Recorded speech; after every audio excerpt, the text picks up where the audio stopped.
इस वीडियो में हम जानेंगे कि महारथी दुर्योधन का यज्ञ समाप्त हो जाता है और सभी लोग उन्हें बधाइयाँ देते हैं। लेकिन दुर्योधन के मन में चिंता चलती रहती है कि कब वो पांडवों को हराएगा और सबसे बड़ा यज्ञ राजसूय यज्ञ करेगा। तब महारथी कर्ण प्रतिज्ञा लेते हैं कि जब तक मैं अर्जुन को मार नहीं लेता तब तक मैं चैन से नहीं बैठूंगा। और यही बात जब युधिष्ठिर को पता चल जाती है अपने गुप्तचरों द्वारा, तो युधिष्ठिर उद्विग्न हो उठते हैं, क्योंकि वो महारथी कर्ण के पराक्रम को जानते थे और वे ये भी जानते थे कि कर्ण का कवच अभेद्य है। और ये सारा घटनाक्रम किस प्रकार होता है, किस प्रकार युधिष्ठिर चिंता में लगे रहते हैं, ये सब हम वीडियो के अंत तक जान ही लेंगे।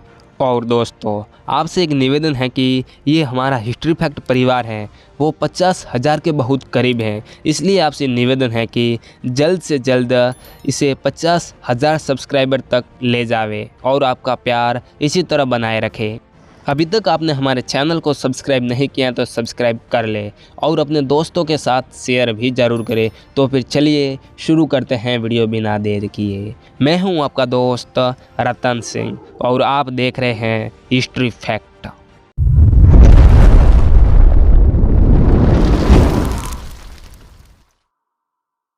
महारथी दुर्योधन का यज्ञ समाप्त हो चुका था और वे नगर में प्रवेश करने के लिए आ चुके थे। उस वक्त सूतों तथा अन्य लोगों ने भी अटल निश्चय और महान धनुर्धर राजा दुर्योधन की भूरी भूरी प्रशंसा की। तत्पश्चात सब लोग लावा और चंदन चूर्ण बिखेर कर कहने लगे, महाराज, आपका यह यज्ञ बिना किसी विघ्न या बाधा के पूर्ण हो गया। ये बड़े सौभाग्य की बात है। वही कुछ ऐसे लोग भी थे जिनका मस्तिष्क वात रोग से विकृत था। कब क्या कहना उचित है उनको वे नहीं जानते थे। अतः राजा दुर्योधन को संबोधित करके कहने लगे, राजन, आपका यह यज्ञ युधिष्ठिर के यज्ञ के समान नहीं था। कुछ अन्य वायु रोगग्रस्त लोग राजा दुर्योधन से इस प्रकार कहने लगे, यह यज्ञ तो युधिष्ठिर के यज्ञ की 16वीं कला के बराबर भी नहीं है। जो राजा के सुहृद थे वहाँ इस प्रकार बोले, यह यज्ञ पिछले सब यज्ञों से बढ़कर हुआ है। यह जाति, नहुस, मानधाता और भारत भी इस यज्ञ क्रम का अनुष्ठान करके पवित्र हो सब के सब स्वर्ग लोक में गए हैं। भारत श्रेष्ठ सुहृदों की ये सुंदर बातें सुनता हुआ राजा दुर्योधन प्रसन्नतापूर्वक नगर में प्रवेश करके अपने राजभवन में गया। महाराज, उसने सबसे पहले अपने माता पिता के चरणों में प्रणाम किया। तत्पश्चात क्रमशः भीष्म, द्रोण और कृपाचार्य आदि को तथा बुद्धिमान विदुर जी को भी मस्तक झुकाया। तदनंतर छोटे भाइयों ने आकर भ्राताओं को आनंद बढ़ाने वाले दुर्योधन को प्रणाम किया। उसके बाद वह भाइयों से घिरा हुआ अपने प्रमुख राज सिंहासन पर विराजमान हुआ। उस समय सूतपुत्र कर्ण ने उठकर महाराज दुर्योधन से इस प्रकार कहा, भरत श्रेष्ठ, सौभाग्य की बात है कि तुम्हारा यह यज्ञ संपन्न हुआ। नरश्रेष्ठ, जब युद्ध में पांडव मारे जाएंगे उस समय तुम्हारे द्वारा आयोजित राजसूय यज्ञ की समाप्ति पर मैं पुनः इसी प्रकार तुम्हारा अभिनंदन करूंगा।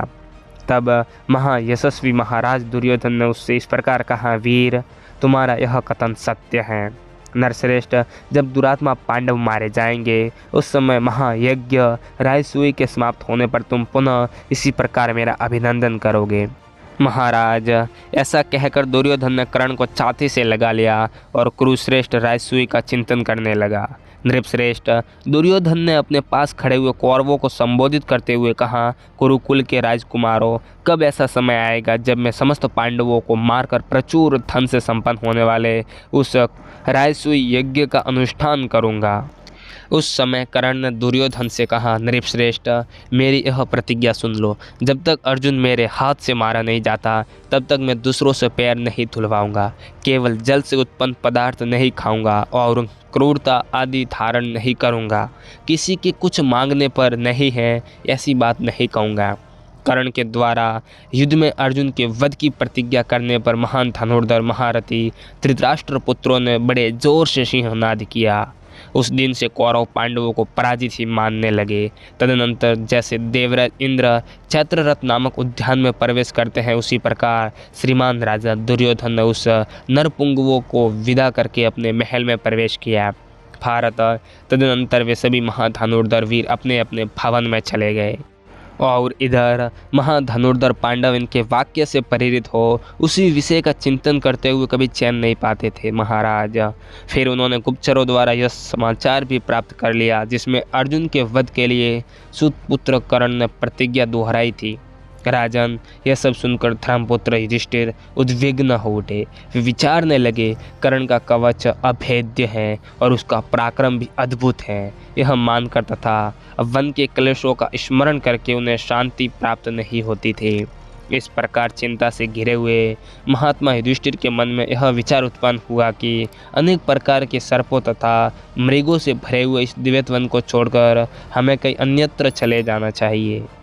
इधर राजा दुर्योधन भी अपने वीर भाइयों के साथ रहकर भीष्म, द्रोण, कृपाचार्य, युद्ध में शोभा पाने वाले कर्ण तथा द्युत कुशल शकुनि से मिलकर निरंतर प्रसन्नता का अनुभव करता हुआ इस पृथ्वी का शासन करने लगा।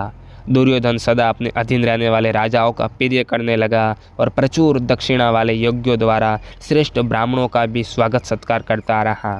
राजन, शत्रुओं को संताप देने वाला वीर दुर्योधन निरंतर अपने भाइयों का प्रिय कार्य करता था। धन के दो ही फल हैं, दान और भोग। ऐसा मन ही मन निश्चय करके वह इन्हीं में धन का उपयोग करता था। आज के वीडियो में इतना ही। नेक्स्ट वीडियो आपको किस पर चाहिए आप हमें कमेंट में ज़रूर बताइएगा। ये वीडियो आपको कैसी लगी ये भी हमें कमेंट में ज़रूर बताइएगा। अगर आपको वीडियो पसंद आई हो तो लाइक, शेयर और कमेंट ज़रूर कर दीजिएगा। और अभी तक आपने हमारे चैनल को सब्सक्राइब नहीं किया तो सब्सक्राइब कर ले और पास में आए बेल आइकन को भी दबा दे।